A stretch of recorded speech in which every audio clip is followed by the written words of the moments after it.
Saudari-saudaraku yang terkasih, bertemu kembali dengan saya Romo Tino SNCC di dalam catatan pesiarah. Janganlah kita menjual keselamatan begitu mahal di tengah COVID-19. Kita mesti belajar menghidupi semangat kemuritan, yakni belajar mengerti, mendengarkan, dan berbagi kasih di dalam kesederhanaan. Sebelum kita mendengarkan permenungan dari catatan pesiarah, marilah kita siapkan hati kita dengan membuat tanda kemenangan Kristus. Dalam nama Bapa dan Putera dan Roh Kudus. Amin. Allah Bapa yang Maha Belas Kasih, kami sungguh bersyukur dan bergembira atas hari baru yang telah Engkau berikan kepada kami di dalam lembaran kehidupan kami. Bantulah kami agar kami dapat mampu berlaku sebagaimana menjadi murid-Mu untuk selalu tetap setia, tekun di dalam belajar dan mau memperbaiki di dalam kesederhanaan, sehingga kami sungguh mampu membangun rekonsiliasi yang baik, sehingga keselamatan bersamalah yang kami tuju, sehingga kami merasakan sukacita bersama Engkau dan juga sesama kami. Demi Kristus pengantara kami. Amin. Saudari-saudaraku yang terkasih di dalam Yesus Kristus, sekali lagi selamat pagi. Tuhan memberkati kita semua. Ada hal yang sangat menarik perhatian dari catatan pesiarah ketika merenungkan dan merefleksikan bacaan pertama dan bacaan Injil hari ini. Di dalam bacaan pertama oleh kitab Nabi Yesaya, kita diajak untuk bersama-sama mengerti arti semangat kemuritan. Semangat kemuritan itu mestinya yang mesti kita hidupi ialah semangat untuk terus belajar. Belajar tidak hanya ditentukan dengan gelar yang kita peroleh, tetapi bagaimana kita belajar untuk memahami situasi dengan sabar dan tekun, tidak lari dan tidak menjual keselamatan saat ada penderitaan datang kepada kita. Sebagai seorang murid mesti belajar dari bawah, mengikuti proses, bukan instan. Kadang kita tidak menghidupi semangat kemuritan hanya karena ingin mendapatkan kesuksesan, kita menjual harga diri kita hanya karena untuk mendapatkan posisi yang lebih nyaman. Tetapi harkat dan martabat kita tidak dihargai karena apa? Atasan kita akan selalu bilang dan mengatakan, karena kamu membeli jabatan itu, maka saya berikan. Jangan berpikir bahwa saya memberikannya atas bakat dan kemampuan. Begitu mengecewakan, bukan? Hari ini kita diajak di tengah situasi yang sulit, kita diajak untuk terus belajar dengan kreatif, mencari sesuatu yang bisa dikerjakan di rumah, tetapi juga bisa menghasilkan sesuatu untuk kelanjutan kehidupan di rumah. Jangan hanya di rumah diam diri tanpa melakukan perbuatan apapun.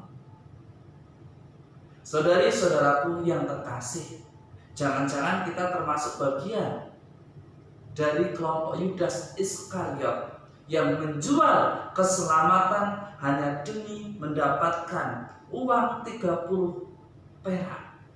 Pada waktu itu lumayan cukup untuk hidup sehari-hari. Saudari-saudaraku yang terkasih, di tengah pandemi COVID-19, kita pun kadang bertindak sebagaimana Yudas Iskariot. Kita menjual keselamatan begitu mahalnya.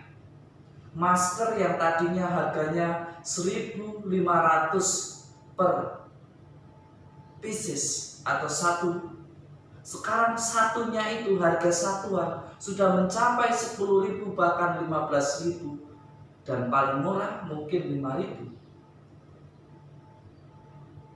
Kita mengaku bahwa kita adalah orang beriman, tetapi kita kok dalam tingkah lakunya seperti Yudas Iskariot menjual keselamatan kepada sesama kita dengan harga yang tinggi, bila perlu harga yang tidak dicapai.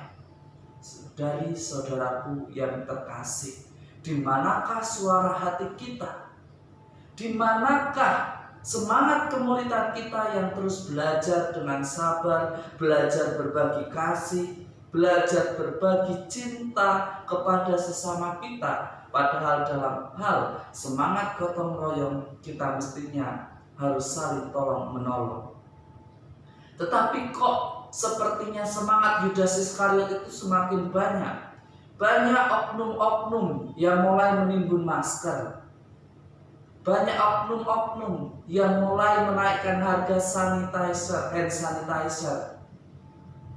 Bahkan APD menjadi langka. Saya sangat acungi jempol kepada beberapa perusahaan yang sebenarnya tidak bekerja atau tidak memproduksi barang APD, tetapi demi keselamatan bersama mereka memproduksi itu dan menjualnya dengan harga standar.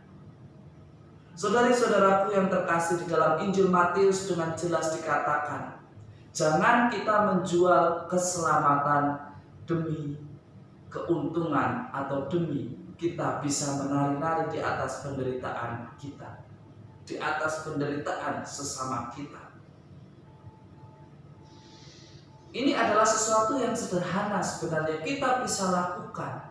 Karena harga masker mahal, mungkin kita bisa mencetak dengan kualitas baik tetapi harga yang lebih wajar. Itulah contoh bagaimana kita tidak menjual keselamatan.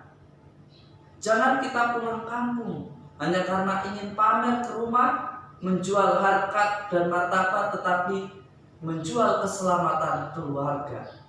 Karena kita membawa virus mungkin dan akhirnya keluarga kita menjadi sakit. Hanya karena apa? Untuk membela bahwa saya di perantauan sudah sukses, saya harus pulang membawa kesuksesan dan mewartakan. Keselamatan bukan untuk dijual belikan, bukan untuk diperjual belikan, tetapi keselamatan untuk kita semua. Keselamatan untuk siapa saja yang mau menjadi murid-murid Allah Bapa, Sang Pemilik kehidupan. Mari kita belajar untuk terus dengan rendah hati mau berbagi, mau melakukan tugas bagian kita, yaitu tinggal di rumah. Jika ada sesuatu yang mendesak baru kita pergi, tetapi secara efisien. Semoga berkat Tuhan selalu melindungi dan memberkati kita semua, dalam nama Bapa dan Putera dan Roh Kudus. Amin. Semoga hari ini kita semua tidak menjual keselamatan hanya karena untuk kepentingan pribadi. Tuhan memberkati dan selamat beraktivitas. Amin.